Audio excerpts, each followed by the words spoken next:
सनत नगर friends association की जानिब से हर साल की तरह इस साल भी 11वीं शरीफ का एहतमाम किया गया। इस तकरीब में मेहमान खुसूसी की हैसियत से रियासती वजीर तलासानी श्रीनिवास यादव ने शिरकत की, जबकि कॉरपोरेटर लक्ष्मी बाल रेड्डी और सीनियर BRS कायद मोहम्मद रहीम भी तकरीब में शरीक थे।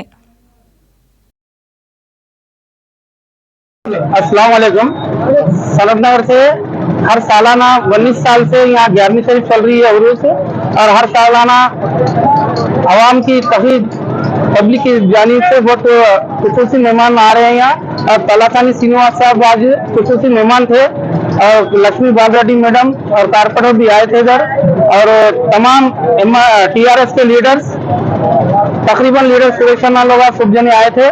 और हर साल हम ऐसी पैमाने पे जुलूस निकालते हैं, और ये जुलूस सनत नगर बस स्टॉप से चालू होता है और शाम से DNM कॉलोनी तक चलता है। और कल खाने का भी इंतजाम किया जाता है। और एसोसिएशन हमारा फ्रेंड एसोसिएशन है जो सनत नगर से हर सालाना 19 साल से हम निकाल रहे हैं। आने वाले साल से भी इससे अच्छा पैमाने पे से निकालेंगे। फातिहा खानी हमारे DNM में होगी। यहाँ पे पूरे मिलकर जो भी पार्टी के TRS के या MIM के पूरे मिलकर यहाँ पे 11वीं शरीफ मनाते हैं, और हमारे लक्ष्मी बाल रेड्डी साहब कॉर्पोरेटर पूरे मिलकर आते हैं यहाँ पर। मिनिस्टर साहब आए थे, तलासानी श्रीनिवास यादव साहब आए थे। ये अशोक कॉलोनी से निकाल कर बस स्टॉप से सामी टॉकीज DNM कॉलोनी, फिर अशोक कॉलोनी में एंड हो जाता है।